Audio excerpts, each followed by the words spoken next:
সম্মুখে আমাদের পবিত্র রমজান মাস। এই রমজান মাস আসছে বলে কতজন খুশি, আবার কতজন বেজার? না সবাই খুশি? জি সবাই খুশি না, চাই মুসলমান হোক, হিন্দু হোক, জৈন হোক, খ্রিস্টান হোক, যেই হোক।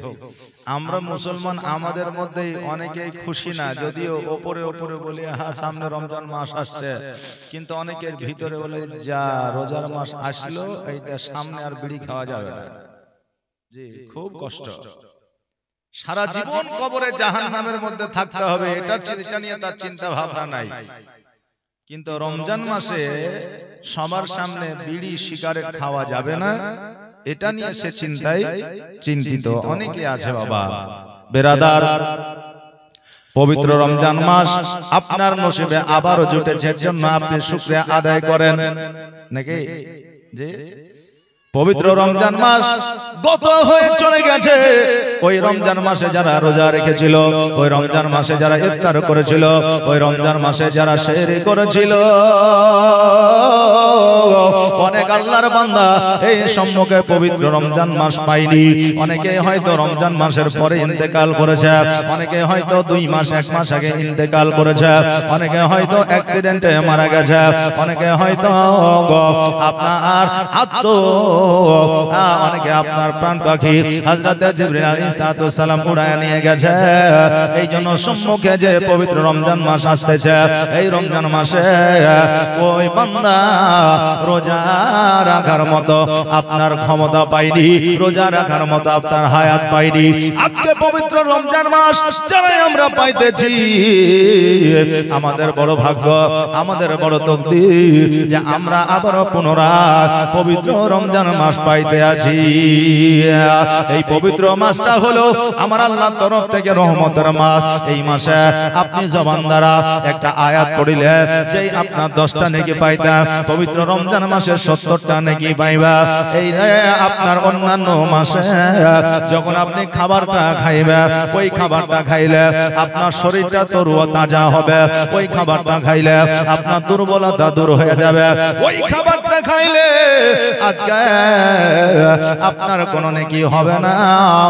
কিন্তু পবিত্র রমজান মাসে আপনি যখন ইফতার করবেন, খাবারও খাওয়া হবে, আপনার নেকির খাতায় নেকি লিপিবদ্ধ হবে। আজকে যে খাবারটা আমরা খাই, আমরা সকালের খাবার বলি, নাস্তা বলি, দুপুরের খাবার বলি, সন্ধ্যার খাবার বলি, কিন্তু বাবারে আল্লাহর তরফ থেকে এমন একটা খাবারের নাম দিয়ে দিয়েছে, সকালবেলা যখন আমরা সেহরি খাই, সকালবেলায় যে খাবারটা আমরা খাই ওই খাবারটাকে সেহরি বলা হয়, সন্ধ্যাবেলায় যে আমরা খাবারটা খাই ওই খাবারটাকে ইফতার বলা হয়। আমরা ওই খাবারটা যখন সেহরি খাই, এই খাবারটা খাওয়ার জন্য আমাদের নেকির খাতায় নেকি লিপিবদ্ধ হয়ে যায়। সন্ধ্যাবেলায় যখন ইফতার করি, যতক্ষণ পর্যন্ত ইফতার নিয়ে বসে থাকবো, আল্লাহ জিকির আজকার করব, দোয়া দরুদ পড়ব, ততক্ষণ পর্যন্ত আমার আপনার নেকির খাতায় নেকি লিপিবদ্ধ হবে। জোরে বলেন সুবহানাল্লাহ।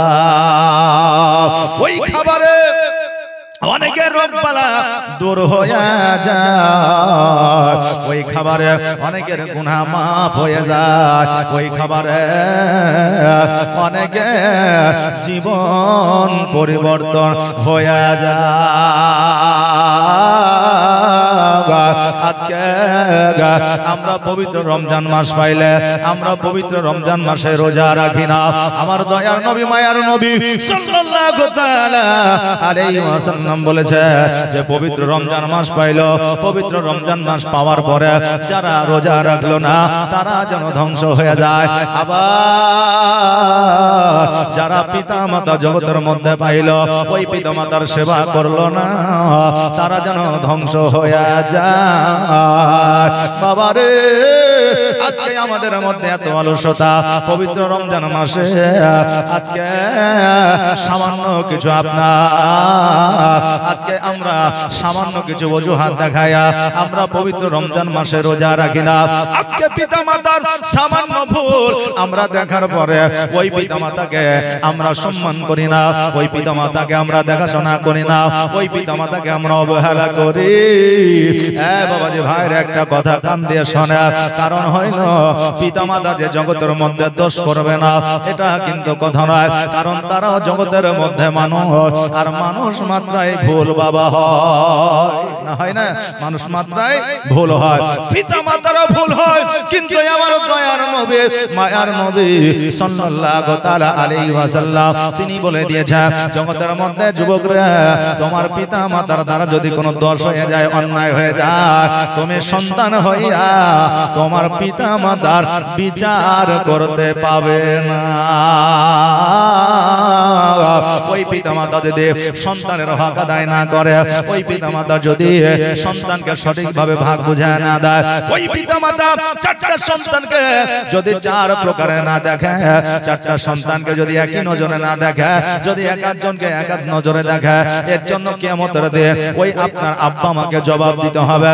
বান্দারে আমরা জানি সন্তান যদি পিতামাতাকে না দেখে ওই পিতামাতার জন্য ওই সন্তান জাহান্নামে যাবে, কিন্তু আমরা এটা জানি না যে আমরা সন্তানকে যদি সঠিকভাবে যদি আমরা ন্যায্য ভাবে যদি আমরা তাদের হক বুঝায় না দিই, ওই পিতামাতাকে কিয়ামতের দিনে জাহান্নামে যাইতে হবে। আরে আমার বাবাজি ভাইরা, আজকে জগতের মধ্যে আমাদের হালালের প্রতি ইন্টারেস্টটা কমে গেছে, হারামের প্রতি ইন্টারেস্টটা বেড়ে গেছে, কারণ আমরা এক ভাই অপর ভাইয়ের হকটা মেরে খাই, আমরা এক বোন অপর বোনের হক মেরে খাই। আজকে বাপ মায়ের হকটা আমরা সন্তানেরা আদায় করি না, আজকে বাপ মা সন্তানের হকটা আদায় করে না। বাবারে এই হক মারার গুনাহ যে এত গুনাহ, হক মারার গুনাহ হলো কাবিরা গুনাহ। এই কারো হক যদি আপনি মেরে খান, আপনার কোটি কোটি টাকা দিয়ে যদি মসজিদ বানায় দেন, কোটি কোটি টাকা দিয়ে যদি আপনি মাদ্রাসাও বানায় দেন, কোটি কোটি টাকা দিয়ে যদি আপনার জাকাত দিয়ে দেন, তবুও আপনার ইবাদত আল্লাহর দরবারে কবুল হবে না। এই জন্য বাবা ভাই হইয়া ভাইয়ের হক মারবেন না, বোন হইয়া বোনের হক মারবেন না। অনেক ভাই আছে সম্মুখের পজিশনটা ভাই নিয়েছে চালাকি করে, পেছনের পজিশনটা অপর ভাইকে দিয়েছে, এইভাবে জগতের মধ্যে চলতে আছে। আরে বাবা আজকে তুমি যতই উপাসনা করো না কেন, আজকে যার হক তুমি মেরেছ তার কাছে যতক্ষণ পর্যন্ত ক্ষমা না চাইবা, তার কাছে যতক্ষণ পর্যন্ত ক্ষমা প্রার্থী না হইবা, ততক্ষণ পর্যন্ত আমার আল্লাহ তোমাকে ক্ষমা করবে না। এই জন্য বাবারে জীবনে কারো কোনোদিন হক মেরে খাবেন না, কারণ জগতের মধ্যে কয়েকদিনের জন্য আমরা এসেছি, জগতের মধ্যে 60 বছর 70 বছরের জন্য এসেছি। ওই কবরের উমর ভর আমাদের থাকতে হবে। এই জগতের কথা বেশি না ভাবিয়া ওই জগতের কথা আমরা যদি ভাবি, আমাদের দ্বারা কাবিরা গুনাহ হবে না। এই জন্য আমার দয়ার নবী মুস্তাফা সাল্লাল্লাহু তাআলা আলাইহি ওয়াসাল্লাম বলেছে, উম্মাত উম্মতিরা রে, আজকে তুমি যদি পাওনাদার হও, আজকে যদি তুমি কারো কাছে দেনা করো, ধার করো, আর ওই ধারটা পরিশোধ না করিয়া মসজিদে যদি লক্ষ টাকা দান করো, তোমার ওই দান কোনো কাজে আসবে না। এই জন্য তোমার ধার দেনা বাকি যদি থাকে, দান করার আগে ওই বাকিটা তুমি পরিশোধ করো। বাবারে কথাটা শুনতে হয়তো খারাপ লাগলে, এটা বাবা আমার কথা নয়, এটা আমার দয়ার নবী মুস্তাফা সাল্লাল্লাহু তাআলা আলাইহি ওয়াসাল্লামের কথা। বাবাজি ভাইরা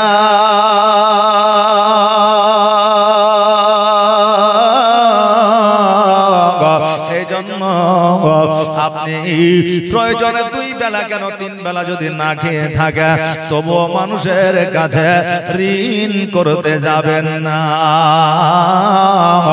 ঋণ অবস্থায় যদি যে দিয়েছে সে যদি মারা যায়, ঋণ অবস্থায় যদি আপনি মারা যান, একে অপরে যতক্ষণ পর্যন্ত ক্ষমা না করবে, ততক্ষণ পর্যন্ত যতই নাকি উপার্জন করেন না কেন, ততক্ষণ পর্যন্ত আল্লাহ আপনাকে জান্নাতি করবে না। কিন্তু বাবা এখন বর্তমানে বন্ধু হয়, বান্ধব হয়, এগুলো হচ্ছে শুধুই মাত্র নামে। এখন বন্ধ যে এটা হচ্ছে আমার ফ্রেন্ড, কলিজার ফ্রেন্ড, আজকে ফেসকার ফ্রেন্ড বলে কি বলে না, যে আত্মার ফ্রেন্ড। আজকে যে বন্ধুগুলো হয় 100-র মধ্যে 99টা বন্ধু হচ্ছে আপনার ফালতু, বেকার। কেন না? কারণ বন্ধু তৈরি করে টাকা পয়সা ধার নেওয়ার জন্য। এখন অনেক বন্ধু আছে বললে শুধু টাকা ধার দেওয়ার জন্য বন্ধুত্ব করে, কিন্তু আগের মতো আসল বন্ধু এখনো পর্যন্ত বাবা এখন আর হয় না। যে আগে যে আগের বন্ধু সহযোগিতা করতো আরেকজন বন্ধুকে রোগবালা মুসিবতে, আজকে সংসারে ওই মহব্বত আর নাই। আগে বন্ধুর স্ত্রীকে বোন মনে করতো, নাকি বলেন? আগে বন্ধুর স্ত্রীকে বোন মনে করতো, আর এখন বন্ধুর স্ত্রীকে বৌদি মনে করে। যে শুনতে খারাপ লাগলো, এটা বাস্তব। জীবনী অনেক শুনেছেন, জীবনের সাথে সাথে প্র্যাকটিক্যালি আমাদের কিছু জ্ঞান না আসলে ওই আমাদের জীবনীটাই শোনা হবে, কাম কিছু হবে না। হ্যাঁ বাবাজি ভাইরা, এই জন্য বন্ধুত্ব যদি তৈরি করতে হয়, এমন বন্ধুত্ব তৈরি করো জীবনে দুনিয়ার মধ্যে উপার্জন না করতে পারলে, দুনিয়ার মধ্যে জীবনে বড় লোক না হইতে পারলে, কিয়ামতের দিনে তোমাদের বন্ধুত্ব দেখিয়া আমার আল্লাহ তাবারক তাআলা তোমাদের জীবনের গুনাহ খাতাগুলো maaf করিয়া তোমাদের জান্নাতবাসী করবে। জোরে বলেন সুবহানাল্লাহ। কারণ হইল আমার নবী মুস্তাফা সাল্লাল্লাহু তাআলা আলাইহি ওয়াসাল্লামের সঙ্গে আমার আল্লাহ তাবারক তাআলা বন্ধুত্ব দোস্তালি ছিল। জোরে বলেন সুবহানাল্লাহ। আমার আল্লাহ আমার নবী মুস্তাফাকে কতবার হাবিব বলে ডেকেছে তার কোনো শেষ নাই। আর হাবিব শব্দের অর্থ হলো বন্ধু। জোরে বলেন সুবহানাল্লাহ। আরে আমার বাবাজি ভাইরা, তাই আপনাদের কয়েকটা জিনিস আমি উপদেশ করে যাই। এক নম্বরে হলো বন্ধুত্ব করবেন স্বার্থের জন্য নয়, বন্ধুত্ব করবেন আখিরাতের বাজারের জন্য। জোরে বলেন সুবহানাল্লাহ।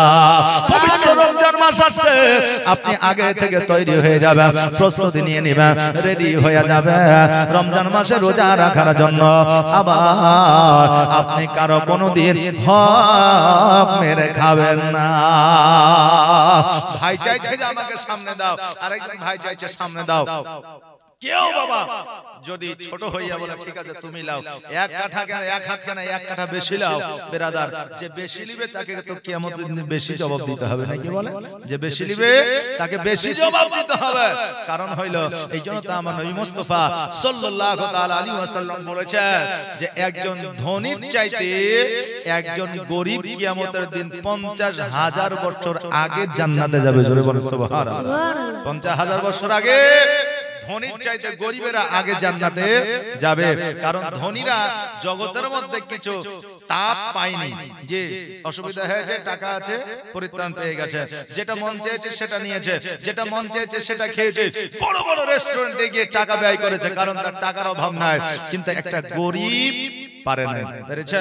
ওর মন চেয়েছে যে আমি 1 কেজি গোশত নিয়ে এসে খাবো, পকেটে টাকা নাই, পারে নাই।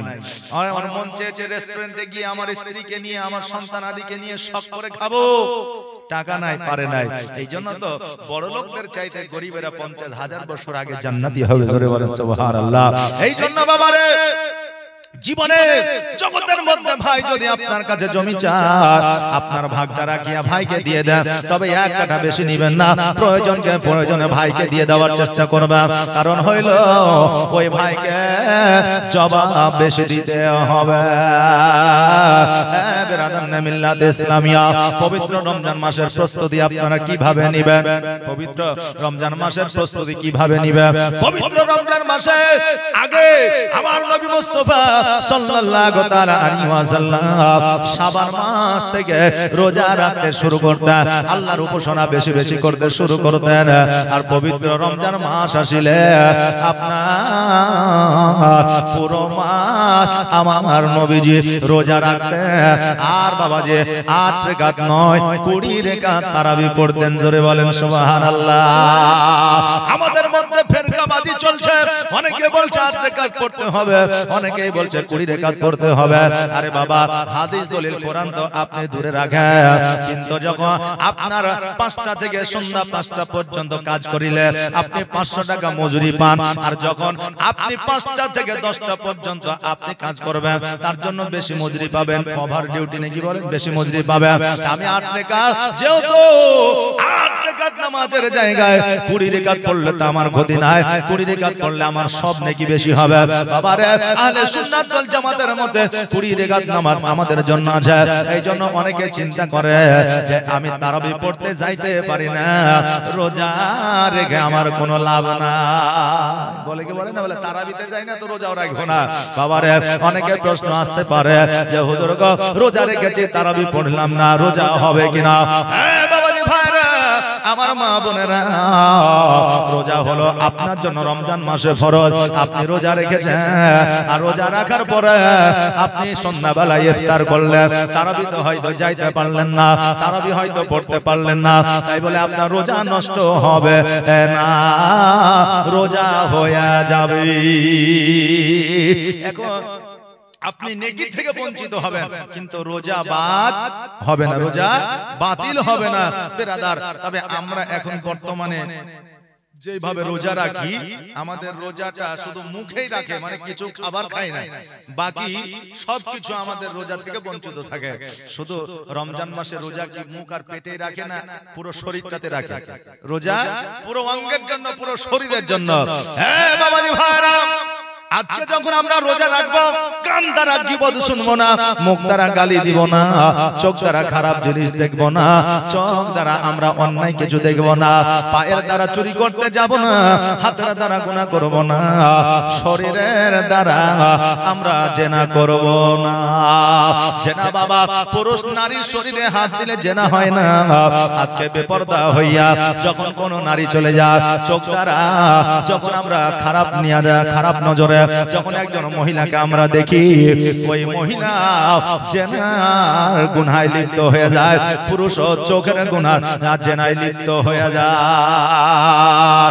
বাবাজি ভাইরা, মুখ দ্বারা যখন আমরা কোন মহিলাকে অন্যায় কথা বলি, কোন মহিলাকে যখন আমরা মুখের দ্বারা যখন আমরা অন্যায় কথা বলি, অতএব মুখের দ্বারা আমাদের জেনা হয়ে যায়, হাতের দ্বারা জেনা হয়, পায়ের জেনা হয়।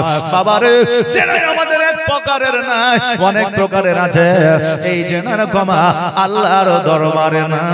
এই জন্য পর্দা মায়েদের জন্য প্রযোজ্য করা হয়েছে, পুরুষদের জন্য প্রযোজ্য করা হয়েছে। আমার মা বোনেদের এমন সুসম্মানে সম্মানিত করেছে।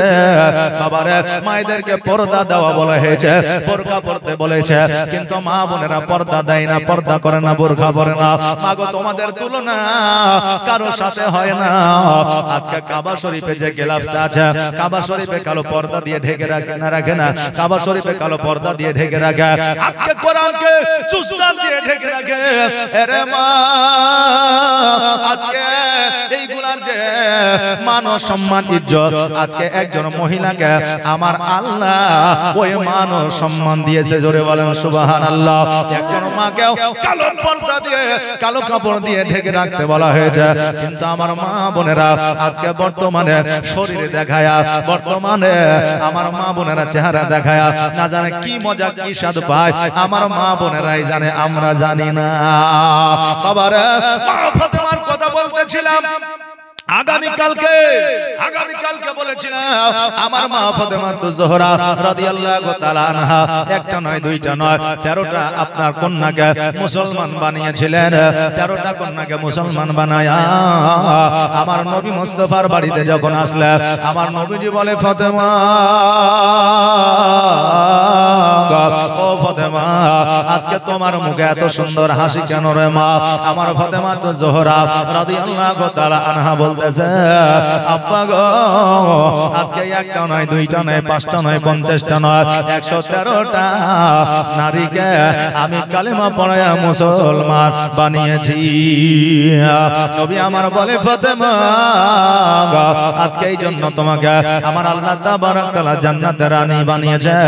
ও ফাতেমা, তুমি চিন্তা করিও না রে মা, আজকে তোমার দ্বারা ইসলামের প্রচার প্রসার হবে।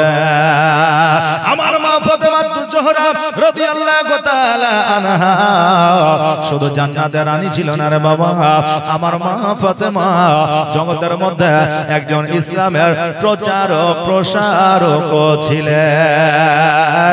ওই ফাতেমা জোহরা রাদিয়াল্লাহু তাআলা আনহা আবার যেন বাড়িতে আপনার কাজকর্মরত হইয়া গেল, আমার নবী মুস্তাফা সাল্লাল্লাহু তাআলা আলাইহি ওয়াসাল্লাম যেন বাবা মসজিদে জুম্মার নামাজটা পড়াইলেন।